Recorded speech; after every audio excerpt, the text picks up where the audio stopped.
اعوذ باللہ من الشیطان اللعین الرجیم بسم اللہ الرحمن الرحیم الحمد للہ وکفا وسلام علی عبادہ الذین اصطفیٰ. درود بھیجیے محمد وعلی محمد.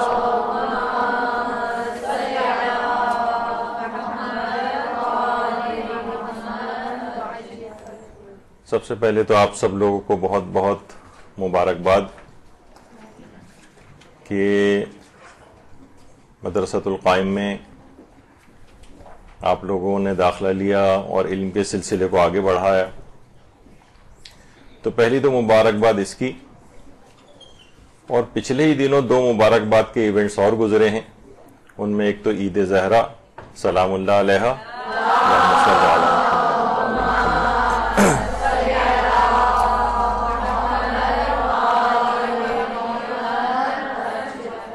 اور دوسرا میلاد صادقین حضرت رسول اللہ صلی اللہ علیہ وآلہ وسلم.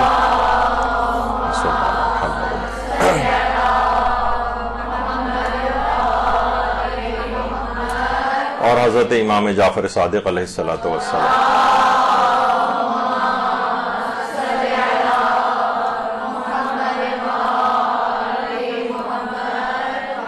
دیکھیے، علم کی اہمیت سے آپ سب لوگ واقف ہیں، ظاہر ہے اسی وجہ سے یہاں پر تشریف لائیں علم حاصل کرنے.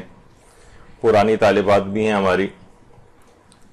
اور دیکھیے، علم حاصل کرنا ایک ایسی فضیلت ہے کہ جاہل بھی علم حاصل کرنے کی اہمیت کو سمجھتا ہے. لیکن ہمارا آج کا موضوع فضیلت علم کے حوالے سے نہیں، ہمارا آج کا موضوع فضیلت علم کے حوالے سے نہیں. اصل مسئلہ اور سب سے بڑا مسئلہ اس وقت یہ ہے کہ تہذیب نفس کے ساتھ علم کیسے حاصل کیا جائے. دیکھیے، علم تو ظاہر ہے کوئی بھی شخص حاصل کرنا چاہتا ہے، رٹے مار سکتا ہے، اصطلاحات کو یاد کر سکتا ہے، یا پوری کتابیں جو ہے وہ ازبر کر سکتا ہے. لیکن اصل مسئلہ ہے علم کے ساتھ اپنے باطن کو سنوارنا، اپنی روحانیت اور معنویت کو قوی کرنا، اللہ کی بارگاہ میں اپنے درجات کو حاصل کرنا، آخرت میں منہ دکھانے کے قابل بننا. یہ والا علم کیسے حاصل کیا جائے؟ ورنہ جو عام کتابی علم ہے، اصطلاحات کا علم ہے، مختلف علوم و فنون ہے، یہ تو کوئی بھی شخص حاصل کر سکتا ہے.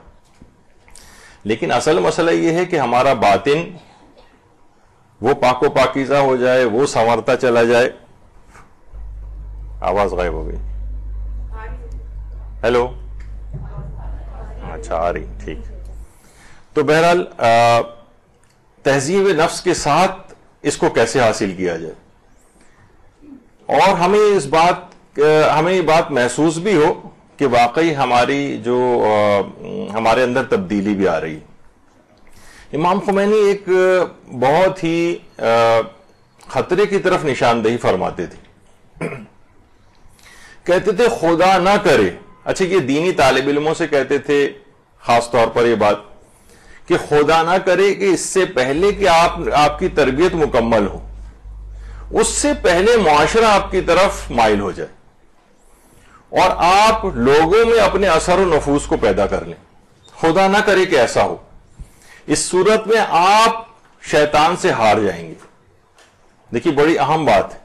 یعنی اگر آپ نے تہذیب نفس کے بغیر یا خود سازی کے بغیر معاشرے میں شہرت حاصل کر لی، لوگ آپ کے گرویدہ ہو گئے، لوگ آپ کے آگے پیچھے پھرنے لگے، آپ بہترین تقریریں کرنے لگیں، آپ بہترین مجلسیں پڑھنے لگیں، اور لیکن کیا ہوا کہ آپ نے اپنے آپ کو سنوار نہیں پائیں، اندر سے بہت ساری اخلاقی برائیوں کا شکار رہیں. اب آپ کی مثلا ڈائری بھی بن گئی ہے، ہو سکتا ہے اور آگے معاملہ بڑھ جائے تو سیکریٹری وغیرہ بھی رکھنا پڑے، لوگ مجالس کے لیے اور درسوں کے لیے آپ سے رابطے کر رہے ہوں. تو اس صورت میں کیا ہوگا؟ لیکن تہذیب نفس حاصل نہیں ہو سکی. تو ایسے افراد ہمیشہ مزید علم حاصل کرنے سے بھی رہ جاتے ہیں. یعنی جن کو شہرت بہت زیادہ جلدی مل گئی، وہ علم حاصل کرنے سے رہ جاتے ہیں، اور معاشرے کے اندر ان کا اثر و نفوذ ہو جاتا ہے، جبکہ وہ ابھی اپنی تربیت کو مکمل نہیں کر سکے. ایک بہت بڑا مسئلہ ہے. ایسی خواتین کے ساتھ کیا ہوتا ہے عام طور پر بہت جلدی وہ مدرسہ چھوڑ کر بھاگ جاتی ہیں کہ اب کیا ضرورت ہے، اب ادھر ادھر سے علماء کے تقریروں کے ٹکڑے، وہ اچھی باتیں ادھر ادھر سے جوڑ جاڑ کے وہ اپنے درس بنا کر تقریر بنا لیتی ہیں، لیکن کیا ہے کہ وہ اپنی اصلاح نفس سے بھی غافل ہو جاتی ہیں، مزید علم بھی حاصل نہیں ہو پاتا، کیونکہ جو اچیو کرنا تھا، انہوں نے شہرت ملنی تھی، لوگ ان کی طرف راغب ہونا تھا، وہ ہو گئے۔ تو امام خمینی فرماتے تھے کہ خدا نہ کرے کہ ایسا ہو، تو ہمیشہ آپ کوشش کریں کہ علم کے ساتھ ساتھ اپنے باطن کو بھی مکمل طور پر سنوارتی رہیں، تاکہ یہ لوگوں کی نگاہ، لوگوں میں مشہور ہونا، لوگوں میں جاہ و منصب، مقام و منزلت کا پیدا کرنا، یہ اس طرف آپ کا دماغ نہ جائے۔ دیکھیں یہاں تک ہوتا ہے کہ اس مرض کو اگر نہیں نکالا اور شروع سے اس کی نشاندہی اس وجہ سے بھی ضروری ہو جاتی ہے کہ آیت اللہ بروجردی ایک بات کہتے تھے، آیت اللہ حسین بروجردی، آیت اللہ بروجردی کے ہمدرس تھے، کلاس فیلو، شروع سے ان کے ساتھ پڑھتے آ رہے تھے ظاہر ہے، لیکن وقت کے ساتھ ساتھ گزرنے کے آیت اللہ بروجردی مرجع تقلید بن گئے۔ ان کو اپنے اس ابتدائی کلاس فیلو کے متعلق پتہ چلا کہ وہ اس وقت حالت احتضار میں، یعنی وہ خود بھی بہت بوڑھے ہو چکے تھے ظاہر ہے، ان کے ساتھی حالت احتضار میں ہے، تو یہ ان کی عیادت کے لیے تشریف لے گئے۔ ظاہر آپ کو پتہ ہے کہ بچپن کا کوئی دوست ہوتا ہے تو مرجع کے حوالے سے بھی اس سے ایک دلی تعلق ہوتا ہے۔ تو جب وہ حالت احتضار میں ان کے دوست موجود تھے، جب آیت اللہ بروجردی ان کی عیادت کے لیے گئے تو ان کے دوست نے کہا خدا نے مجھ پر بہت ظلم کیا، تم کو تو دیکھو مرجع تقلید بنا دیے، جبکہ ہم دونوں کلاس فیلو تھے اور میں ایک عام سا عالم دین رہا، میری معاشرے کے اندر کوئی شہرت ہی نہیں ہو سکی۔ اور یہ جملے کہتے ہوئے ہی ان کا انتقال ہو گیا۔ کتنی افسوس کی بات ہے، یعنی پوری زندگی انسان علم حاصل کرتے کرتے بوڑھا ہو گیا اور وہ خدا یعنی اپنے علم حاصل کرنے میں للہیت کو پیدا نہ کر سکا۔ اس کا مطمع نظر ساری زندگی غالباً یہ تھا کہ جاہ و مقام و منصب و منزلت کو جو ہے وہ حاصل کرے۔ تو طالب علم کبھی بھی اس طرح کی کسی چیز میں اپنے دماغ کو نہ لگائے، ٹھیک ہے علم حاصل مجھے ہوتا جائے، میں یعنی بیسک جو اس کی خواہش ہونی چاہیے کہ میں اپنی ذات کو سنوار لوں۔ یہاں پر یہ ہوتا ہے کہ طالب علم بہت ابتدا ہی سے مقتدی اور رہنما بننے کی ٹھان لیتا ہے، میں علم حاصل کر کے اور معاشرے کے اندر اس طرح سے جو ہے وہ کام کروں گا، ٹھیک ہے وہ اس کی نیت وہ اس لحاظ سے ہوتی ہے، جیسے آپ عام طور پہ 9th میٹرک وغیرہ کے بچوں سے پوچھتے ہیں کہ تم بڑے ہو گے کیا بنو گے، تو کہتا ہے میں سرجن بنوں گا، تو میں جو ہوں پائلٹ بنوں گا مثلاً۔ تو اس طرح کی ایک علمی لحاظ سے بڑا ہونے کی خواہش تو ایک الگ بات ہے، لیکن مقام و جاہ و منزلت کو حاصل کرنا، لوگوں کے بس لوگوں کا خیال رکھنا کہ لوگوں میں مشہور ہو جاؤں، لوگوں میں میری شہرت ہو جائے، لوگ میرے آگے پیچھے پھریں، یہ خود بخود شیطان دماغ میں ڈال دیتا ہے۔ اس سے اپنے آپ کو ہر صورت میں بچانا ہے۔ تو دماغ میں یہ بات ضرور یاد رہے کہ مقام و منصب و جاہ و منزلت اس کا طالب علم کے دماغ میں خیال نہیں ہونا چاہیے۔ اسی طریقے سے مال و متاع کہ میں اتنے مجلسیں پڑھوں گی تو اتنا مجھے ملے گا، تو اس سے میں یعنی دولت بنانے کا جو مرد طالب علم ہے غالباً ان کے بھی دماغ میں خدا نہ خواستہ یہ بات نہ آ جائے، تو طالب علم ہر صورت میں ان چیزوں کو اپنے دماغ سے نکالے۔ یہ تمام چیزیں تو یاد رکھیے کہ علم کی خیرات ہیں جو کہ خود بخود آپ کی جھولی میں آن گریں گی، یہ تو علمی خیراتیں، یعنی اس خیرات کے لیے آپ اپنا مقصد بنا لیں۔ جب مقصد انسان بنا لیتا ہے تو اس کے بعد کہا جاتا ہے نا کہ دنیا کی مثال سائے کی سی ہے، یعنی جب تک آپ آگے آگے چلتے رہتے ہیں سایہ آپ کے پیچھے پیچھے چلتا ہے، آپ سائے کو پکڑنے کی کوشش کرتے ہیں تو سایہ آگے آگے نکلتا ہے اور آپ کے ہاتھ نہیں آتا۔ تو دنیا کی بھی بالکل مثال ایسی ہے، تو خیراتیں ہیں تو خود بخود مل کر رہیں گی، یہ تو آپ کی جھولی میں آ کر گر جائیں گی، اس کی طرف آپ خیال ہی نہ کریں، بس علم پروردگار کی بارگاہ میں اپنے آپ کو حاضر سمجھیں اور اس کے مطابق اس کے احکامات کے مطابق عمل کرتی جائیں۔ کتنے ہمارے علماء ایسے گزرے ہیں کہ جو چند شرائط پر اپنی شاگردی میں قبول کیا کرتے تھے، کہتے تھے یہ شرطیں تم قبول کرو گے تو میں اپنی شاگردی میں قبول کروں گا، ورنہ قبول نہیں کروں گا۔ جس میں سے پہلی شرط یہ ہوتی تھی کہ ضرورت سے زیادہ مال جمع کرنے کی نیت نہیں ہوگی، کیونکہ طالب علم بہت شروع ہی سے، یہاں ہم دیکھتے ہیں کہ بہت سے طالب علم، بعض اوقات لوگوں کی مجبوریاں بھی ہوتی ہیں، میں چند مستثنیات کو چھوڑتے ہوئے ایک عمومی بات کر رہا ہوں کہ یہاں سے ٹیوشن پکڑ لوں اور وہاں سے ٹیوشن پکڑ لوں, 1000 وہاں سے آ جائیں اور 2000 وہاں سے آ جائیں اور وہاں سے آ جائیں, تو وہ بس وہ اسی میں ہی لگا رہتا ہے پیسے کمانے کی. اور تھوڑے دن بعد دینی طالب علم, جو مرد دینی طالب علم ہے, اب خواتین بھی اس طرح سے, یعنی وہ پیسہ بنانے کے چکر میں زیادہ لگ جاتے ہیں اور اپنی تعلیم کی طرف سے ان کی توجہ ہٹ جاتی. تو یہ فرماتے تھے کہ دیکھو اس صورت میں تمہیں اپنی شاگردی میں قبول کروں گا کہ ضرورت سے زیادہ مال جمع کرنے کی نیت نہیں ہوگی. دوسری یہ کہ تم یہ والی نیت بھی نہیں کرو گے کہ میں مقام و منصب و منزلت کو حاصل کروں, بس اپنی اصلاح باطن کے حوالے سے تمہیں جو ہے علم حاصل کرنے کی نیت رکھنی ہے. لیکن یہ کہ میں یہ بن جاؤں اور وہ بن جاؤں اور معاشرے میں میرا ایسا ہو جائے اور ویسا ہو جائے, اور آپ جو مزید بہت اچھے جو علماء ہیں اور معاشرے میں جن کی بہت زیادہ شہرت ہے, آدمی بعض اوقات ان کو آئیڈیالائز کرنے لگتا ہے اور کہتا ہے کہ میری بھی ایسی شہرت ہو جائے, مجھے بھی لوگ اسی طرح سے آئیں, مجھے لے کر جائیں اور گاڑیوں میں در سے در ملکوں اور غیر ملکی دورے جو ہے میں کرتا رہوں. تو یہ ایک چیز ہوتی ہے, یہ طالب علم کو دماغ سے نکالنی پڑے گی. وہ کہتے تھے یہ اگر تم اس طرح سے بااثر لوگوں سے تعلقات بنانا اور اس طرح کے مقام اور منزلت کو حاصل کرنے کی نیت یہ والی اگر ہے تو پھر کہیں اور چلے جاؤ, ہمارے پاس آنے کی ضرورت نہیں. دوسری شرط ہوتی تھی. تیسری شرط یہ ہوتی تھی کہ شاگرد لازمی طور پر خود کو گناہوں سے بچائے گا, لازمی طور پر خود کو گناہوں سے بچائے گا. اگر گناہوں سے نہیں بچا پا رہا ہے, وہ کہتے تھے کہ یعنی اگر تم اپنے آپ کو اتنا کمزور محسوس کرتے ہو تو ٹھیک ہے ہمارے پاس سے چلے جاؤ, کوئی اور جگہ تلاش کر لو. ان 3 شرطوں پہ ہم تمہیں اپنی شاگردی میں قبول کریں گے. دیکھیں آج کیونکہ بالکل ابتدائی کلاس ہے اور اب بار بار ظاہر علم کے اس موضوع کے اوپر ہماری کلاس نہیں ہو سکے گی, تو آج ہی سے آپ کو اپنی نیتوں کی اصلاح کرنی ہے علم حاصل کرنے کے سلسلے میں. دوسری بات ایک اور جو آیت اللہ بہجت فرماتے تھے, آیت اللہ بہجت فرماتے تھے کہ دیکھیے ظاہر ہے کہ عالموں کی اس لحاظ سے 2 اقسام بنتی ہیں, ایک تو عالم باعمل ہوتا ہے اور ایک عالم بے عمل ہوتا ہے.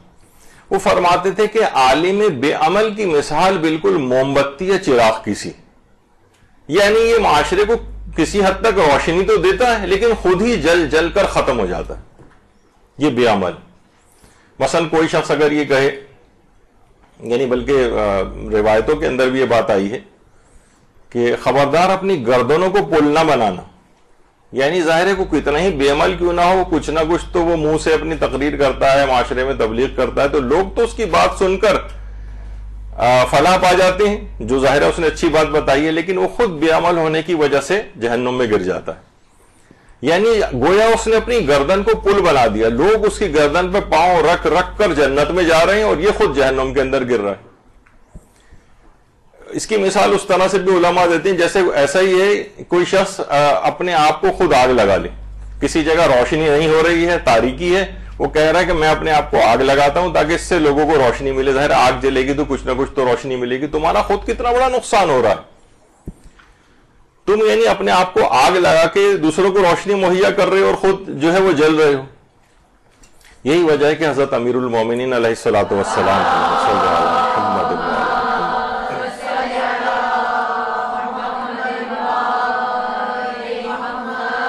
فرماتے تھے کہ قسم ظاہری, میری کمر توڑ دی ہے 2 افراد نے, ایک تو عالم بے عمل نے اور جاہل با عمل نے. کیونکہ دیکھیے جاہل جو ہے نا وہ اپنی زہد نمائی سے لوگوں کو جہالت پر عامل بناتا. آپ نے دیکھا ہوگا بہت ساری خواتین بھی اس طرح کی ہیں کہ الٹے سیدھے قسم کے اعمال انجام دے رہی ہیں, کچھ خیالی قسم کے مستحبات انجام دے رہی ہیں, خرافات کے اوپر عمل ہو رہا ہے, سنی سنائی باتوں کی طرف عمل ہو رہا ہے, سنی سنائی چیزیں اور عملیات پتہ نہیں کون کون سے غیر شیعہ جو افراد نے اپنی طرف سے گھڑ رکھے ہیں وہ لوگ ایک دوسرے کو فارورڈ کیے جا رہے ہیں. باطل عبادات. تو جو جاہل باعمل ہوتا ہے وہ جہالت کو فروغ دے رہا ہوتا ہے, جاہل باعمل. اور عالم بے عمل جو ہے یہ لوگوں کو دین سے متنفر بناتا ہے. یہ دیکھیے یہ ہیں عالم دین, یہ دیکھیے ان کی حرکتیں, یہ دیکھیے یہ ہیں مدرسۃ القائم کی طالبہ, دیکھیے وہاں پڑھنے جاتی ہیں اور اپنی ان کی حرکتیں دیکھیے کیسی, یہ دیکھیے ان کا حجاب کیسا ہے, یہ دیکھیے جب خود اپنی شادی کی تقریب یا اپنے گھر میں شادی کی تقریب ہوئی تو انہوں نے دیکھیے وہاں پہ حجاب اتار دیا. تو کیا ہے کہ جو عالم بے عمل ہے یہ جو طالب علم بے عمل ہے یہ لوگوں کو دین سے متنفر کرتا ہے. حضرت امیر فرماتے ہیں کہ ان دونوں لوگوں نے میری کمر توڑ دی. یعنی عالم بے عمل یہ لوگوں کو بھی دین سے متنفر کرتا ہے، اور جاہل باعمل جو الٹے سیدھے عمل انجام دے کر اور باطل عبادات کے ذریعے معاشرے کے اندر موجود ہوتا ہے. تو دیکھیے، تہذیب نفس کے ساتھ اگر کوئی شخص علم حاصل نہ کرے، یا عموماً اس کی ایک مثال علماء بڑی اچھی دیتے ہیں. عام طور پر آپ دیکھتے ہیں کہ سرجن کے پاس ایک چھری ہوتی ہے جس سے وہ نشتر جسے کہا جاتا ہے، چاقو ہوتا ہے جس سے وہ علاج کرتا ہے، اسی کے ذریعے وہ سرجری کرتا ہے، لوگوں کو صحت ملتی ہے. وہی چاقو، اچھا اس کی بہت ساری اس طرح کی اقسام بھی ہوتی ہیں، یہ بھی سرجن استعمال کرتے ہیں. ہمارے ہاں ایمپوٹیشن وغیرہ کے لیے استعمال ہوتے ہیں اس قسم کے چاقو، یعنی جسم کا کوئی عضو کاٹنا ہے پورا تو اس طرح کے چاقو.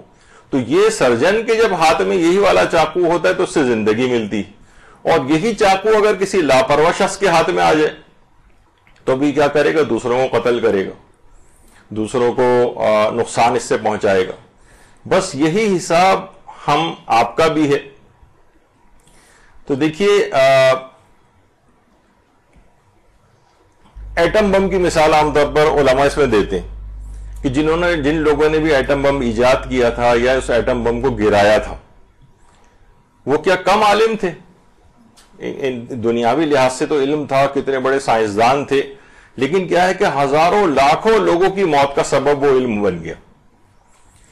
تو ایسا نہ ہو خدا نہ خواستہ کہ یہ علم حاصل ہو جائے، اس میں کچھ اصطلاحات حاصل ہو جائیں، اس میں کچھ دلائل آپ کو چیزوں کے پتہ چل جائیں، لیکن نفس پاکیزگی حاصل نہ کرے تو بالکل اسی طریقے سے معاشرے کے اندر گمراہی پھیلتی چلی جاتی.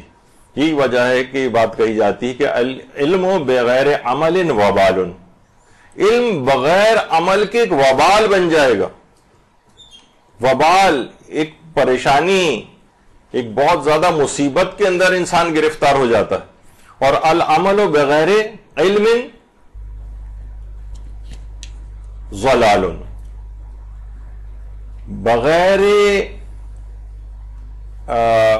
علم کے جو عمل ہے وہ صرف اور صرف گمراہی ہے.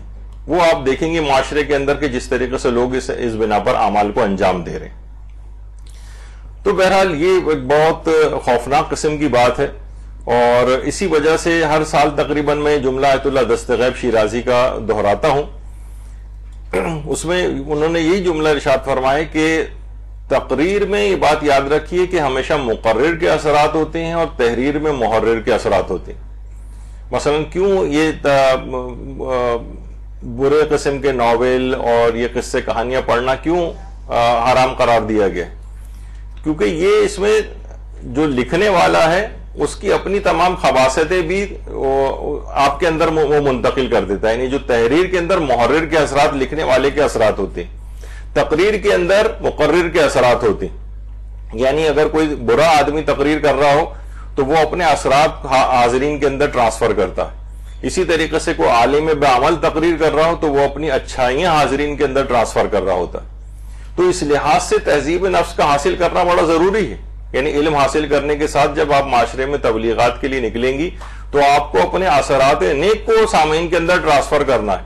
ورنہ آپ دیکھتے ہیں کہ عام طور پر اس قسم کے افراد جو کہ بے عمل قسم کے ہیں، بعض اوقات صاحبان علم میں بھی ہوتے ہیں، بعض اوقات ذاکرین حضرات کے اندر بھی ہوتے ہیں، تو وہ کوئی بتکلف کوئی وہ تبلیغی اور دین کی بات کرتے بھی ہیں تو لوگوں کے اندر کوئی اثر نہیں ہوتا. اور معاشرہ اتنی زیادہ تقریریں سننے کے بعد بھی اس کے اندر کوئی تبدیلی واقع نہیں ہو رہی ہوتی، سوائے اس کے کوئی عالم بعمل یا کوئی ذاکر بعمل جو ہے وہ تقریر کر رہا ہو. تو یہ تمام چیزیں ایسی ہیں. اور ایک اور چیز جو امام خمینی خاص طور پر بات بیان فرماتے تھے، وہ کہتے تھے کہ غیر مہذب دل کے اندر جتنے مفاہیم علمی جمع ہوتے چلے جائیں گے، غیر مہذب دل، یہ آپ کا دل اور آپ کی عقل، اس کے اندر جتنے بھی مفاہیم علمی جمع ہوتے چلے جائیں گے، اسی قدر حجابات کے اندر اضافہ ہوتا چلا جائے گا، اسی قدر ظلمانی پردوں کے اندر اضافہ ہوتا چلا جائے گا. یعنی گویا غلاف آپ کے قلب اور دل کے اوپر پڑتے چلے جائیں گے. یعنی یہ جو مفاہیم زیادہ بڑھ رہے ہیں علمی، اور دل غیر مہذب ہے تو گویا یہ پردے ہیں جو آپ کے دل کے اوپر پڑتے چلے جا رہے ہیں، یہ سیاہی ہے جو دل کے اوپر بڑھتی چلی جا رہی، یہ ایک بہت بڑا ایک خطرناک چیز ہے، تو اس سے اپنے آپ کو بچانا ہے۔ تہذیب نفس کے ساتھ اب علم کیسے حاصل کیا جائے؟ تہذیب نفس کے ساتھ، یہ آپ نے ابھی تک بڑی تمہید سنی، اس کی علماء کی زبانی کچھ مثالیں سنی۔ سب سے پہلی چیز جو علماء فرماتے ہیں کہ جس سے انسان تہذیب نفس حاصل کر سکتا ہے وہ یہ ہے کہ تہذیب نفس کے سلسلے میں اس کے پاس کوئی استاد موجود ہو۔ استاد جب یہ ہمارے چوتھے امام زین العابدین علیہ السلام ارشاد فرماتے ہیں،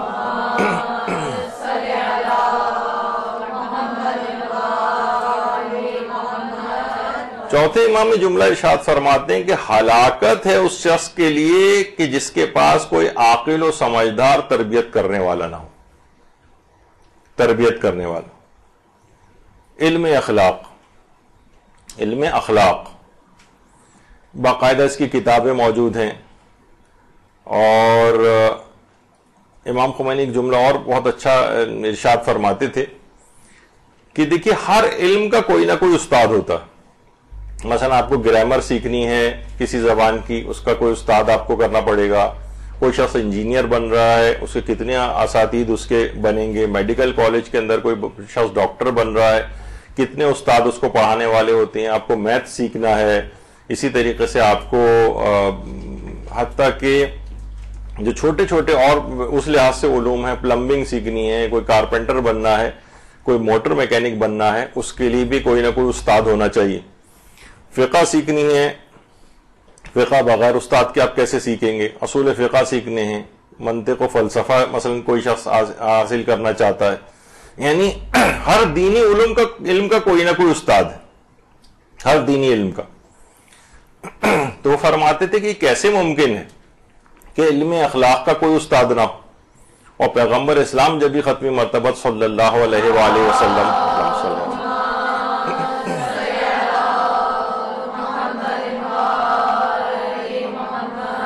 کہ انی بعثت لأتم مکارم الاخلاق، یعنی میں مکارم اخلاق کی تکمیل کے لیے آیا ہوں اور اخلاق کی تعلیم دینے کے لیے۔ تو اس سے آپ اندازہ لگائیں کہ جب یہ ہر چیز کے لیے استاد کی ضرورت ہے تو یہ کیسے ممکن ہے کہ اخلاق کو حاصل کرنے اور تہذیب نفس حاصل کرنے کے لیے کسی استاد کی ضرورت نہ ہو اور انسان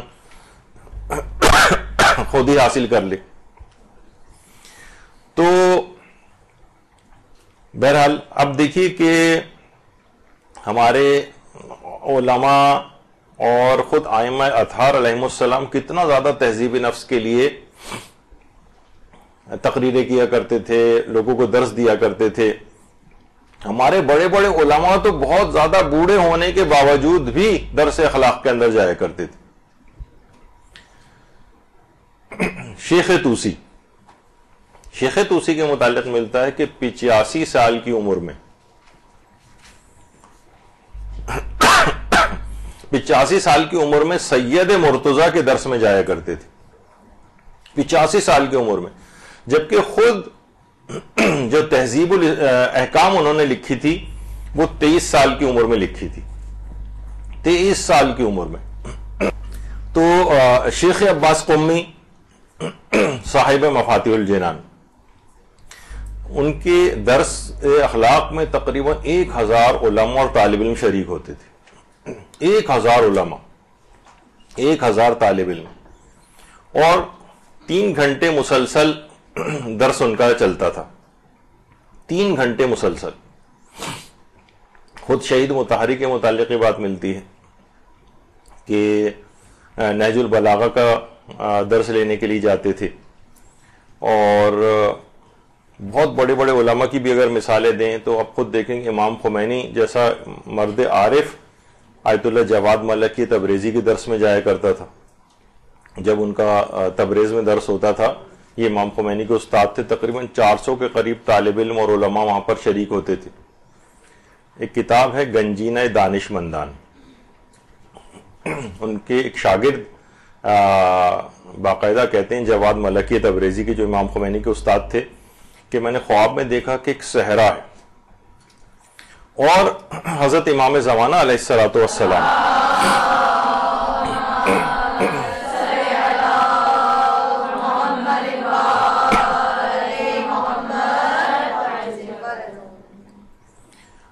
امام زمانہ علیہ السلام اپنے ساتھیوں کے ساتھ وہاں موجود ہیں اور لگ ایسا رہا ہے کہ کوئی نماز جماعت وغیرہ ہونے والی. میں امام کی دست بوسی کے لیے آگے بڑھا تو میں نے دیکھا کہ امام کے بالکل قریب ایک مرد بزرگوار موجود ہیں اور شکل سے ہی ان کے انتہائی وقار اور بزرگواری ٹپک رہی. میں حیران ہو گیا کہ کون اتنا بڑا عالم دین ہے یہ کہ جو اتنا بڑا مقام اس نے حاصل کر لیا ہے کہ یہ امام زمانہ علیہ السلام کے ساتھ ہے, اتنی قربت اس کو امام کی حاصل ہو گئی. خیر, یہ اس مکاشفہ کہلاتا ہے جو جاگتی آنکھوں اور نیند کے درمیان کی ایک چیز ہے. میں نے جب اس سے ذرا بیدار ہوا میں تو میں نے ان عالم کی تلاش شروع کی. ان کی شکل میرے بالکل دماغ کے اندر پیوست ہو کر رہ گئی تھی. میں اس کام کے لیے تہران گیا, وہاں میں نے بہت ڈھونڈا کہ کون عالم دین ہے. اس کے بعد مشہد گیا, وہاں بھی کسی ہر عالم سے جا کر ملا, وہ عالم نہیں تھے. اس کے بعد میں قوم آیا اور قوم میں جب میں مدرسہ فیضیہ آیا تو وہاں ایک کمرے میں نے دیکھا کہ وہی شخصیت درس پڑھا رہی. میں نے جا کر لوگوں سے پوچھا کہ یہ کون ہے تو لوگوں نے بتایا کہ یہ جواد ملکی تبریزی. میں ان کے قریب گیا اور وہ مجھے دیکھ کر اس طرح سے مخاطب ہوئے جیسے مجھے پہلے سے جانتے ہو, اور لگ رہا تھا کہ یہ خواب اور اس جو مکاشفہ ہے اس کی باتوں سے جو ہے اس سے واقف ہے. یہی وجہ ہے کہ امام خمینی نے باقاعدہ جو ان کی کتاب ہے معراج السالکین و صلاۃ العارفین, اس میں باقاعدہ اس بات کی نصیحت کی ہے کہ طالب علموں کو چاہیے کہ وہ جواد ملکی تبریزی کی کتابوں کا مطالعہ کریں تاکہ بہرا روی سے بچ سکیں.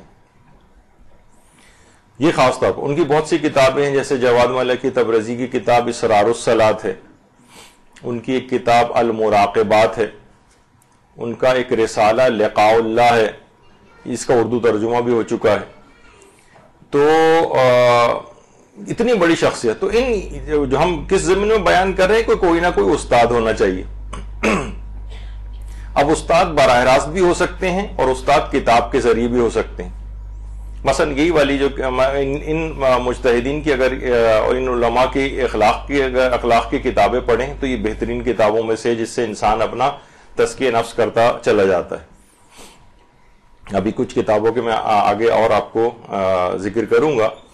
انہی کے ایک شاگرد آیت اللہ جواد ملکی تبریزی کا ایک اور خواب گنجینہ دانشمندان جو کتاب ہے اس کی پہلی جلد کے اندر نقل ہوا ہے. ان کے ایک شاگرد کہتے ہیں کہ توفیقات الہی سے ظاہر ہے ان کے اپنے شاگرد جواد ملکی تبریزی کے امام خمینی اور اس طرح کے بہت سارے ان کے شاگرد معاشرے کے اندر تھے جنہوں نے سیر و سلوک کے منازل جو ہے وہ طے کیے تھے. انہوں نے کہا توفیقات الہی سے کچھ حجابات میرے لیے کھل گئے, حجابات ہٹ گئے, یہاں تک کہ میں نے دیکھا کہ عرش الہی کے نیچے مجھے بہت کچھ نظر آنے لگا. اور میں نے دیکھا, اس وقت میری نگاہ پڑی کہ آیت اللہ جواد ملکی تبریزی نماز میں قنوت کے عالم میں ہے اور انتہائی تضرع اور زاری کے ساتھ قنوت پڑھ رہے ہیں. میں نے دیکھا یہ خواب میں, یا وہ جو مکاشفی کی ان کی حالت تھی اس کے اندر دیکھا.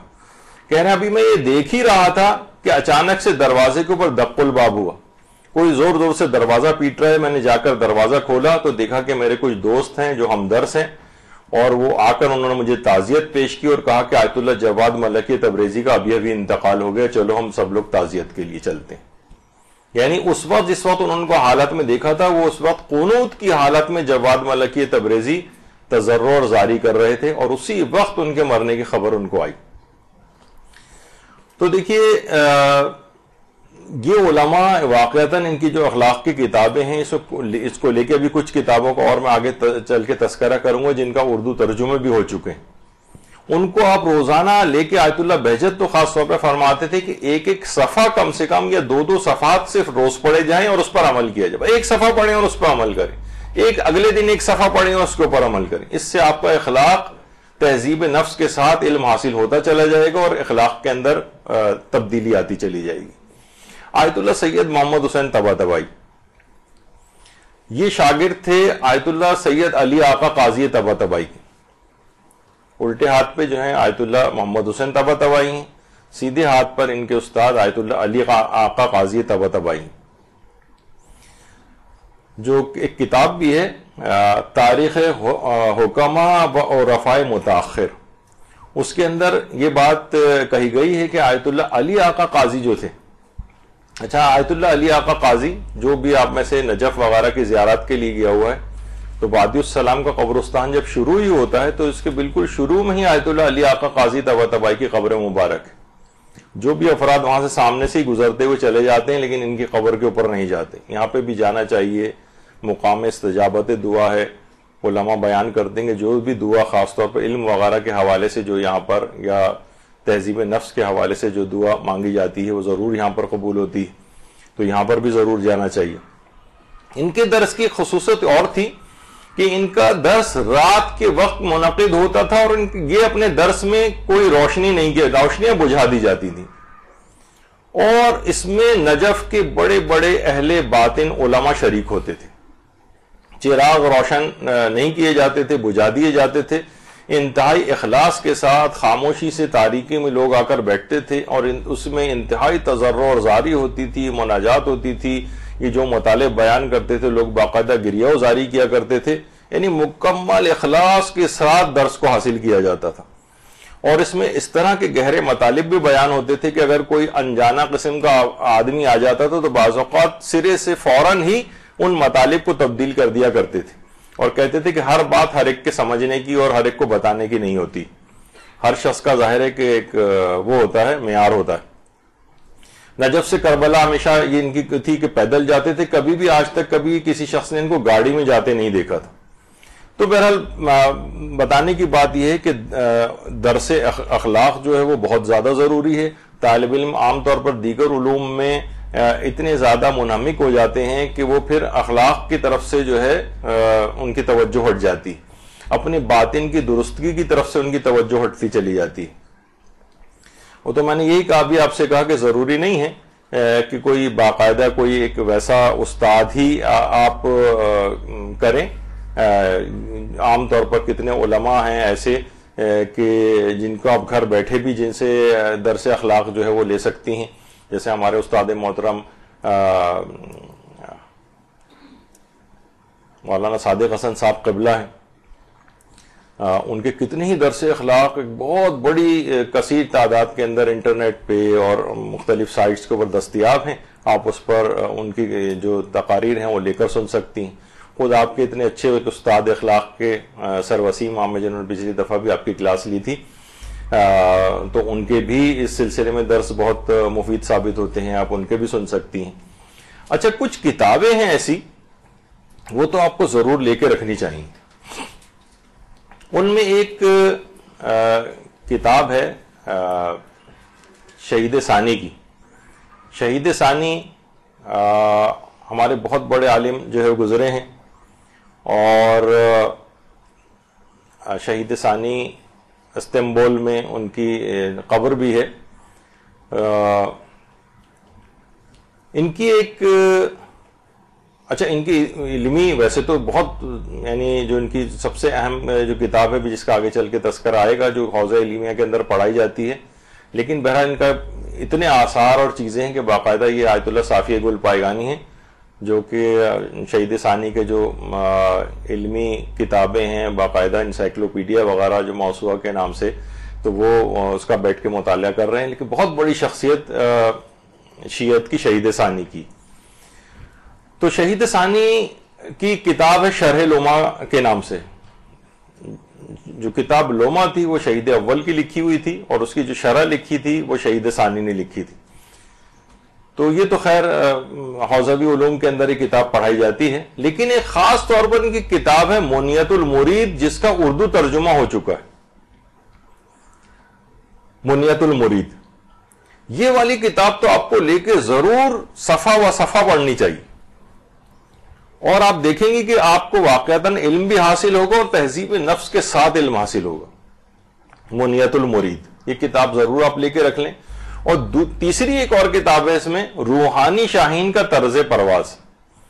یہ آقا نصیر الدین طوسی کی لکھی ہوئی, اس کا بھی اردو ترجمہ, ویسے تو شرح آداب المتعلمین یعنی آداب المتعلمین پھر اس کی شرح لکھی ہے, اور اردو میں یہ کتاب روحانی شاہین کا طرز پرواز کے نام سے, روحانی شاہین کا طرز پرواز. یہ بھی آپ ضرور لیجئے, بہترین کتاب ہے یہ. واقعتاً یہ 3-4 کتابیں اگر یہ آپ کے پاس آ جائیں اور اس پر آپ صفحہ و صفحہ عمل کر لیں تو آپ خود دیکھیں گے کہ بہت روحانی ترقی آپ کو ملے گی. تو پابندی سے اس کتاب کا مطالعہ, ان کتابوں کو پڑھ کر کتنے ہی علماء اور طالب علم ایسے ہیں جنہوں نے اپنے کردار کو سنوار لیا. اس کے علاوہ ایک اور کتاب بھی ہے, وہ ہے معراج السعادہ, جو کہ اردو میں عروج السعادہ کے نام سے, عروج السعادہ. اس کے لکھنے والے ہیں ملا احمد نراقی. ملا احمد نراقی کی کتاب ہے. یہ تھوڑی سی نسبتاً ضخیم کتاب ہے, لیکن واقعتاً اس کو اگر کوئی پڑھ کر اس کتاب کے اوپر عمل کر لے تو اس کا نفس انتہائی پاک و پاکیزہ ہو جائے گا.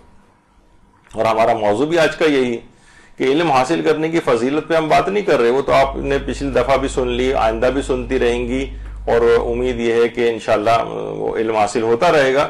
لیکن تہذیب نفس سے کہیں غافل نہ ہو جائیں, یہ اور اس کا تذکرہ ہم بار بار نہیں کر سکیں گے, اس وجہ سے آج ہی سے اس کو پلو میں اپنے باندھ لیں, اور یہ کتابیں ممکن ہو تو بازار سے لے کر ہمیشہ کے لیے اپنے گھر میں رکھیں, اور گاہے بگاہے ان کتابوں کا مطالعہ کر لیں. بلکہ ایک سائڈ ٹیبل کے اوپر ایک ٹیبل لیمپ, اور روزانہ سونے سے پہلے ایک صفحہ صرف فقط اس کتاب کا, ان کتابوں میں سے کسی ایک کا پڑھ لیا کریں, اور آہستہ آہستہ ان سب کے اوپر اور اس کے اوپر عمل کریں. پھر آپ دیکھیں گے کہ واقعتاً کتنا آپ کے اپنے اندر تبدیلی محسوس ہوتی. اور آیت اللہ بہجت یہی فرماتے تھے, خاص طور پہ ملا احمد نراقی کی کتاب عروج السعادہ کے متعلق فرماتے تھے کہ چند صفحات روزانہ اس کا مطالعہ کر کے اس پر انسان اگر عمل کرے اور اپنے اوپر منطبق کر لے تو وہ تہذیب نفس کا حامل ہو جائے گا. اچھا اب دیکھیے کتابوں کے نام ابھی تو میں اور بھی بتاؤں گا. کتابوں کی دیکھیے 2 اقسام ہوتی ہیں. ایک تو کتابیں وہ ہوتی ہیں جو فقط مطالعہ کے لیے, ٹائم پاس کرنے کے لیے ہوتی ہیں, بس آپ کا اور کوئی مقصد نہیں ہوتا, بس یہ کہ آپ نے کتاب اٹھائی اور بس ایسے ہی آپ نے اس کو پڑھنا شروع کر دیا, جس کی واضح طور پر مثالیں یہی افسانے, ڈائجسٹ, قصہ کہانیوں کی کتابیں, اس طرح کی جو چیزیں ہوتی ہیں یہ ہوتی ہیں. جیسے 3 عورتیں 3 کہانیاں آپ نے پڑھنا شروع کر دی. ویسے وہ سنا ہے کہ زیادہ تر مرد حضرات پڑھتے ہیں 3 عورتیں 3 کہانیاں. اس طرح سے کہا جاتا ہے کہ ضرورت رشتہ کے اشتہارات زیادہ تر شادی شدہ افراد دیکھتے ہیں. تو بہرحال اسی طریقے سے اس کے اندر یعنی جو کتابوں کی 2 اقسام ہیں, جس میں سے ایک قسم یہ ہے کہ جس کا مقصد فقط بس ٹائم پاس کرنا ہے, قصہ کہانیوں کی کتابیں. لیکن دوسری جو اقسام ہے کتابوں کی, اس میں تو جب تک عمل کا ارادہ نہ ہو وہ بالکل بکواس ہے, یعنی آپ نے گویا اپنے وقت اور پیسے ضائع کی. مثلا اگر کوئی شخص یوگا پہ کتاب خرید کے لے کر آیا اور اس کا یوگا کی ورزشیں کرنے کا ارادہ ہی نہیں, تو بالکل ایک فضول کام اس نے کیا. یوگا کی کتاب لانے کا مقصد ہے کچھ نہ کچھ آپ اس کو دیکھ کر آپ اس پہ عمل کریں گے. کچھ آپ ایکسرسائز کی کتابیں لے کر آئی ہیں تو اس کا کچھ نہ کچھ اس کا مقصد یہ ہونا چاہیے کہ اس کے مطابق عمل کریں گے. کوئی شخص چاہتا ہے کہ میرا وزن کم ہو جائے اور وہ وزن کم کرنے کی کتابیں لے کر آئے تو 1000 کتابیں بھی وزن کم کرنے کی پڑھ لے, 1 اونس بھی کم نہیں ہوگا اگر اس پہ عمل نہیں کرے گا. تو مثلا اگر کوئی شخص مثال دی جاتی کہ جیسے پنکھا کوئی خرید کے لائے اور اس کا مقصد ہوا خوری ہو ہی نہ, ہوا حاصل کرنا ہی نہ ہو, بس لا کے اس نے رکھ دیا, تو لوگ کہیں گے بھائی جب کیوں لے کر آئے ہیں آپ اس کو, جبکہ آپ کا کوئی اس میں کوئی ہوا لینے کا ارادہ ہی نہیں ہے آپ کا. جس طریقے سے کہا جاتا ہے گھروں میں جاگنگ مشین لوگ شوق میں خرید کر لے کے آ جاتے ہیں, اور اس کے بعد میں کہا جاتا ہے کہ صرف نہانے کے بعد تولیہ ٹانگنے کے کام آتی ہے وہ. تو اس کا مقصد کیا ہے, کیوں لے کر آئے ہیں؟ جب تک کہ آپ کا جاگنگ کرنے کا اس کے اوپر ارادہ نہیں ہو تب تک آپ کے لیے وہ مشین لانا بالکل ابس اور بیکار. تو بس بالکل اسی طریقے سے علم اخلاق کی کتابیں آپ لاکھ ان کو صرف وہ ناول کی طرح پڑھنے والی کتابیں نہیں ہوتی جب تک کہ آپ کا اس کے اوپر عمل کرنے کا ارادہ نہ ہو. تو یہ بہت اہم بات ہے. تو اسی طریقے سے جو آپ نے کتابیں سنی اس میں ایک کتاب تذکرۃ المتقین بھی ہے. مجھے ابھی تک یہ پتا نہیں ہے کہ اس کا اردو ترجمہ ہوا ہے یا نہیں ہوا ہے. بہرحال یہ کتابیں، یہ جو کتاب ہے تذکرۃ المتقین، یہ 3 بڑے علماء اخلاق کی تحریروں، ان کے خطوط اور جو دستور العمل وہ اپنے طالب علموں کو دیتے تھے اس پر مشتمل. ان میں ایک تو ملا حسین قلی حمدانی، یہ تو خود آیت اللہ علی آقا قاضی کے بھی استادوں میں سے ملا حسین قلی حمدانی. انہوں نے جو دستور العمل طالب علموں کے لیے دیے ہیں وہ ہیں اس کے اندر. اس کے علاوہ آیت اللہ سید احمد کربلائی، ان کے دستور العمل اور ان کی جو چیزیں طالب علموں کو بتاتے تھے انتہائی نادر، انتہائی نایاب، اور انسان واقعتاً تہذیب نفس کا حامل ہوتا چلا جائے، وہ اس کے اندر موجود ہیں. اور آیت اللہ شیخ محمد بہاری، یہ 3 علماء جو ہیں ان کے چیزیں اس کتاب تذکرۃ المتقین کے اندر شامل کی گئی ہیں. اور اس کتاب کو لکھنے والے شیخ اسماعیل تبریزی ہیں، جن کا تخلص ہی تائب تھا، توبہ کرنے والا، یعنی اتنا مقدس جس نے یہ ساری چیزیں جو ہیں اس میں جمع کی. تو یہ اس کتاب کا تو مجھے دیکھنا پڑے گا، پتہ نہیں، شاید یقیناً دل کرتا ہے کہ شاید یہ کتاب بھی ترجمہ ہو چکی ہو، ذرا مارکیٹ میں دیکھنی پڑے گی. اس کے علاوہ البتہ ایک کتاب اور ہے جس کا ترجمہ ہو چکا ہے اردو میں، اور یہ 2 والیوم میں، اور یہ میری جو ابھی تک میں نے کتابیں بتائی ان میں سب سے پسندیدہ کتاب یہ بعد میں بنی، اور یہ اخلاق عملی. آیت اللہ مہدوی کنی، آیت اللہ مہدوی کنی ان کی کتاب ہے جن کا ابھی 2014 ہی میں انتقال ہوا ہے. اس کا بھی اردو ترجمہ ہو چکا ہے اور 2 والیوم کے اندر ہے. اس کا بھی اگر روزانہ ایک صفحہ پڑھا جائے تو یہ انسان واقعتاً تہذیب نفس کی طرف اپنے آپ کو لے جا سکتا ہے. تو اب دیکھیے، جب آپ ان کتابوں کے اوپر عمل کریں گے تو گویا، یعنی اگر ان کی کتابوں کو پڑھ کے عمل شروع کر دیا تو گویا ایک مجسم، ایک آپ شخصیت اختیار کر لیں گی جو کہ تہذیب نفس کی حامل ہوگی. جیسے کہ کہا جاتا ہے نا کہ علامہ اقبال جو تھے، علامہ اقبال کے ایک استاد تھے شمس العلماء میر حسن. شمس العلماء کا ان کو خطاب دیا گیا تھا. تو لوگوں نے علامہ اقبال سے پوچھا تھا کہ آپ کے جو استاد تھے شمس العلماء میر حسن، انہوں نے کوئی کتاب بھی لکھی تھی؟ تو علامہ اقبال کہتے تھے کہ ان کی زندہ کتاب میں خود ہوں. یعنی مقصد یہ ہے کہ اگر کوئی شخص واقعتاً ان کی تمام فرمودات اور چیزوں کے اوپر عمل کرے تو وہ خود ایک زندہ حقیقت جو ہے وہ بن سکتا ہے. تو ان علماء کی کتابیں جو ہیں، جو تہذیب نفس کے متعلق انہوں نے لکھی ہیں، ان پہ انسان روزانہ ایک صفحہ پڑھ کر اگر عمل شروع کر دے تو خود دیکھے گا کہ میرے اندر کتنی تبدیلی واقع ہوتی جا رہی ہے. جیسے کہ یہ منیت المرید، تو اس میں شہید ثانی نے لکھا ہے کہ ایسے افراد سے بچو کہ جو فقط کتاب کو پڑھ کر یعنی عالم بننے کی کوشش کرتے ہیں. اس سے کیا ہوتا ہے کہ ان کا فساد اصلاح کرنے والوں سے بھی زیادہ ہوتا ہے. یعنی عام طور پر آپ لوگوں کے لیے تو خیر ابتدائی طور پر ظاہر ہے کہ سب کتابیں پڑھنا جو ہے اس لحاظ سے ضروری ہے، لیکن زیادہ تر افراد کو ہم دیکھتے ہیں کہ وہ معاشرے کے اندر ایسے افراد زیادہ تباہی مچاتے ہیں کہ جو کسی استاد وغیرہ کے پاس نہیں جاتے، وہ گھر میں سیلف اسٹڈی کر کے ادھر ادھر سے، بلکہ بعض اوقات اس قسم کے افراد نئے نئے فرقے تک بنا لیتے ہیں اور کوئی ان کا استاد نہیں ہوتا. بس جو ان کو سمجھ میں آ رہا ہے، جو قرآن جس طرح سے سمجھ رہے ہیں، اور اس کی فتنے آپ کو انٹرنیٹ اور ویب سائٹس اور اس کے اوپر جگہ جگہ آپ کو نظر آئیں گے. تو ایک لحاظ سے تو استاد ہونا ضروری ہے، اور استاد کے ساتھ ساتھ آپ کے پاس علم اخلاق کی کتابیں ہونا ضروری ہیں، جن کے نام میں نے آپ کو لکھوائے. جتنی مارکیٹ میں اویلیبل ہو سکیں آپ لے کے اپنے پاس رکھیں اور ایک صفحہ روز پڑھ کر عمل کریں. انشاءاللہ تہذیب نفس کے ساتھ علم حاصل ہوگا.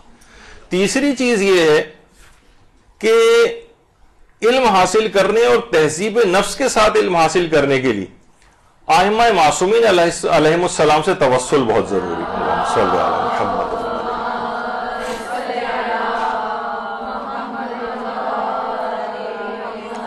دیکھیں، علم کے خزانے ان شخصیات کے پاس ہیں. کیا یہ ممکن ہے کہ کسی شخص کی مرضی کے بغیر، اس سے توسل کیے بغیر اس سے وہ خزانہ حاصل کیا جا سکے؟ یہ ممکن نہیں. جب تک ان شخصیات کو راضی اور خوش نہیں کیا جائے گا تو ممکن ہے کہ علم اس لحاظ سے حاصل ہو جائے آپ کو، لیکن تہذیب نفس کے ساتھ حاصل نہیں ہو سکے گا۔ مثلا چوری کر کے کوئی سامان مثلا اٹھا کر لے جائے کسی جگہ سے، تو وہ چوری شدہ غصبی سامان تو اس کے پاس آ سکتا ہے اور اس سے کچھ اپنے آپ ظاہر دنیاوی حالات کو بہتر بھی بنا سکتا ہے، لیکن وہ بابرکت مال اس کے لیے نہیں ہوگا۔ تو ائمہ معصومین سے توسل بہت ضروری ہے۔ آیت اللہ سید عبدالعلی سبزواری، یہ بھی ہمارے بڑے علماء، مجتہدین اور بڑے عارف شخصیات کے اندر سے گزرے ہیں۔ اس قدر توسل کرتے تھے، اس قدر ائمہ کو یاد کر کے گریہ کیا کرتے تھے کہ گریہ کر کر کے نابینا ہو گئے تھے اور آنکھیں اندر کی طرف دھس گئی تھیں آنکھیں اندر، اس قدر گریہ کرتے تھے، جس کی ایک وجہ علماء یہ بھی بتاتے ہیں کہ وہ مکاشفے کے ذریعے کربلا کے مناظر کو ایک مرتبہ اپنی آنکھوں سے دیکھ لیا تھا۔ ایک عمل ہے کہ جس میں کربلا کے واقعات کو دیکھا جا سکتا ہے، جو بہت بڑے علماء اور ان کو، اور آج تک کوئی پورے ان واقعات کو نہیں دیکھ سکا، اور جہاں تک مختلف علماء کے بیانات ملتے ہیں کہ شہزادہ علی اکبر علیہ السلام کی خیموں سے روانگی کے بعد کے مناظر کو کوئی شخص وہاں تک پہنچنے کے بعد اس سے زیادہ آگے نہیں جا سکتا، یعنی اس سے پہلے اس کی حالت غیر ہو جاتی ہے، اس سے پہلے ہی وہ بیمار پڑ جاتا ہے، اور یہی آیت اللہ عبداللہ سبزواری کے ساتھ ہوا۔ یعنی روتے روتے اس قدر جب بھی یاد آتی تھی اس قدر روتے تھے کہ بہرحال کہا جاتا ہے ان کے متعلق کہ زہد و تقوی میں سلمان زمانہ کہے جاتے تھے، اور گریہ و زاری کے اعتبار سے یعقوب زمان کہا جاتا تھا۔ خیر یہ چیزیں بہت زیادہ اس طور پر آج کل کے دور میں ذرا فتنہ انگیزی بھی اس کے اندر آ گئی کہ ہر عالم کو کسی نہ کسی بڑی شخصیت سے جو ہے وہ کر دیا جاتا ہے کہ یہ ان کی مثل ہے اور ان کی مثل ہے، یہ اس طرح سے بہرحال اس کو پسندیدہ نہیں سمجھا گیا۔ تو بہرحال ان کی کثرت گریہ سے اس قدر امام کو یاد کر کے روتے تھے کہ آنکھیں چلی گئی تھیں، اور باقاعدہ جو نجف میں مسجد سبزواری ہے وہاں پر ان کی قبر مبارک بھی۔ تو ائمہ سے توسل، امام خمینی کے متعلق بھی یہ بات کہی جاتی ہے کہ جتنے عرصے بھی امام خمینی نجف اشرف میں رہے تھے، جتنے عرصے بھی تقریباً روزانہ ہی حرم امیر المومنین جاتے تھے زیارت کے لیے، اور جبکہ سمجھیں کہ 50 درجے جو ٹیمپریچر وہاں پر شدید گرمی نجف میں ہو رہی ہوتی تھی، اس قدر بڑھاپے کے عالم میں بھی، اتنی کمزوری کے عالم میں بھی، جس میں روزہ تقریباً 18 گھنٹے کا ہوتا تھا، تمام روزے رکھا کرتے تھے، اور نماز مغرب و عشاء اور تمام نوافل ادا کرنے کے بعد افطار کیا کرتے تھے۔ اور نجف میں تقریباً 15 سال تک بالکل ایسا ہی معمول رہا ہے، اور زیارت جامع کبیرہ جس کو پڑھنے میں تقریباً گھنٹہ بھر لگتا تھا، رات کو حرم امیر المومنین میں قبر حضرت امیر کے قریب بیٹھ کر اس زیارت جامع کبیر کو پڑھا کرتے تھے۔ یعنی ان تمام دعاؤں، اذکار، زیارات، ائمہ سے توسل، اتنے علم کے باوجود بھی ان تمام چیزوں سے انسان کو اٹیچ رہنا چاہیے، بالکل، حتیٰ کہ دعا اور اس سے بھی غافل نہیں ہونا چاہیے۔ طالب علم عام طور پر سوچتا ہے کہ بس میں علم حاصل پڑھوں گا تو علم حاصل ہو جائے گا، نہیں، دعائیں بھی ساتھ ساتھ کریں۔ امام خمینی کے متعلق بھی کہا جاتا ہے کہ جس وقت فرانس میں وہ جلا وطن تھے تو باقاعدہ امام خمینی نے قوم کے 3 علماء کو خطوط لکھے تھے اور کہا، اور ان سے خصوصی دعا کی گزارش کی تھی انقلاب کی کامیابی کے سلسلے میں۔